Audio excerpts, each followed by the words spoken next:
السلام عليكم. مضى 8 أيام على الحرب بين أمريكا وإسرائيل من جهة وإيران من جهة أخرى، وطبعا ملحقها حزب الله. الحقيقة الحرب إلى الآن ما وصلت لمرحلة الضرب القاضية. الحرب يبدو أنه حتاخذ بعض الوقت. إيران لحد الآن قادرة على إطلاق صواريخ وقادرة على تدمير أبنية في إسرائيل، لكن عدد الصواريخ الموجهة لإسرائيل ما بتطلع يمكن ربع الصواريخ الموجهة لمنطقة الخليج. استهداف حتى لأربيل وصل لتركيا، لأذربيجان، بالخليج من الكويت لقطر للسعودية للإمارات لعمان. عمان اللي كانت آخر مرحلة عم تعمل وسيط، يعني شبه إيران لتدمير المنطقة كلها. إغلاق باب المندب هي نقطة قوة بالنسبة لإيران، لكن استهداف دول الخليج هو عدوان سافر مدان لا يمكن تقبله بأي شكل من الأشكال. هلا في تصريحات للرئيس الإيراني فيها نوع من الاعتذار وتعهد بأنه ما حيكون في عمليات ضد دول الخليج إلا إذا انطلقت منها عمليات ضد إيران. يعني إنه نحن ما حنستهدف أي قواعد أمريكية ضمن دول الخليج إلا إذا قامت هذه القواعد باستهداف إيران. قبل ما يجف حبر الكلام اللي قاله الرئيس الإيراني تجاوز الحرس الثوري واستهدف الخليج مرة ثانية. هذا بيعكس وجود خلافات، وإنه بالنتيجة اللي بيقرر هو الحرس الثوري، رئيس الجمهورية مجرد واجهة. وهيك كان الحقيقة، إلا بمراحل قليلة كان له نوعا ما إنه نقدر نحكي به إنه له صوت. هلا بالمرحلة الحالية الكلام الأول والأخير للحرس الثوري، والحقيقة إنه أمريكا وإسرائيل عم تستهدف فقط الحرس الثوري، ما عم تستهدف الجيش الإيراني. هلا في اللي عم يصير الحديث إنه ما حيصير في إنجاز، يعني حصول على إنهاء للنظام الملالي بإيران إلا بعمليات من البر، وهذا ما حتكون فيه أمريكا.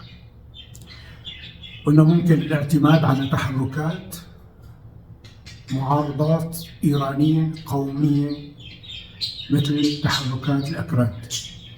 هون نحن بنوصل للمحظور التركي. الأتراك بيدركوا إنه إذا صار في أي انفصال للأكراد بإيران صار في عندها قوة كردية كبيرة تمتد من إيران للعراق لسوريا، وهذا مزعج جدا ومقلق لتركيا. تركيا ما حتقبل فيه أكيد. وهذا مرحلة جديدة من خلق الأوراق، وهذا بيشعر بأنه في المرحلة الجاية اللي عم نحكوا فيها أن القضاء على المحور الشيعي المتهاوي ثم المحور السني الصاعد، وهيك بيكون في العامل الكردي الإيراني ممكن يلعب دور بهالموضوع هذا. اللي عم يقولوا انه ما في حرب تنتهي بدون قوات بريه، بعتقد انه هذا الكلام ما كثير دقيق.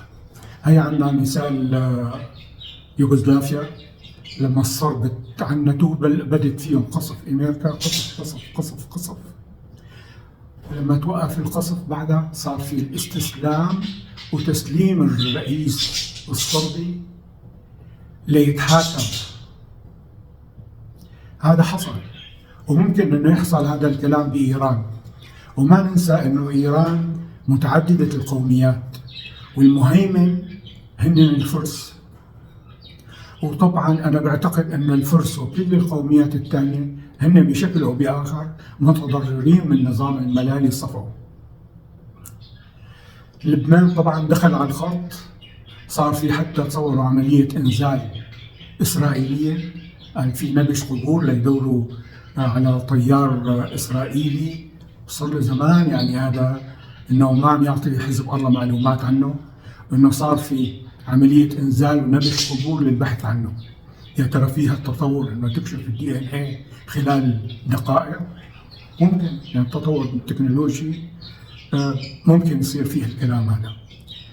الحرب ممكن تستمر لفتره، اكيد حتستمر لفتره، وهون كل واحد عم يعتبر، كل طرف عم يعتبر حاله انه عم يخوض نزيف للطرف الثاني.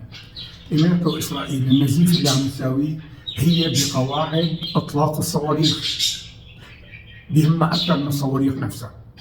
يعني مثل كما انت تسحب قرض من حدا مسدس وتترك له الطلفات، فالمهم هو سحب المسدس، والمسدس هي قاعده الاطلاق الصواريخ، فعم تتهاجم بشكل كبير. مخزون الصواريخ نفسه عم يتاثر. من جهه ثانيه عم تعول ايران على نضوب الذخائر، نضوب صواريخ القبه الحديديه اللي عم تواجه الصواريخ الايرانيه وانظمه ثانيه لمواجهه الصواريخ الايرانيه. عم تراهن ايران على هالشيء هذا. الايام حتورجينا شو ممكن يصير في تطورات. الغرب عم يتضامن مع امريكا.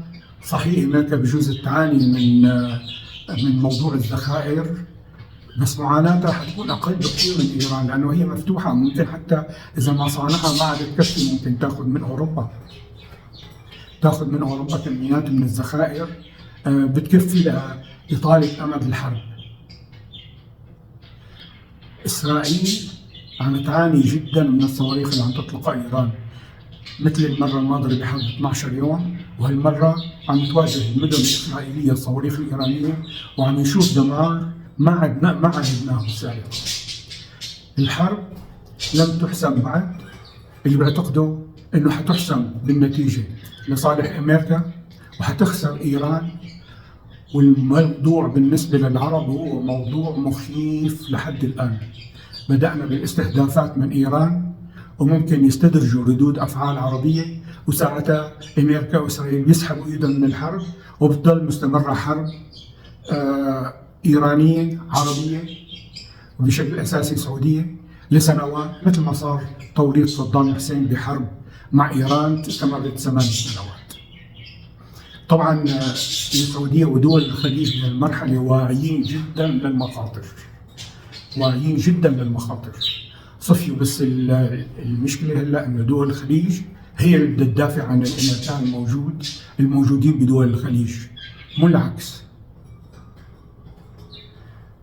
بتأمل انه نخلص من هالمأزق الكبير هذا، ويكون النتيجه لصالح الدول العربيه، او خليني اقول باقل الاضرار للدول العربيه، وخاصه دول الخليج اللي بتمنى لهم السلامه، وعلى راسهم السعوديه. هذا كل شيء عندي، والسلام عليكم.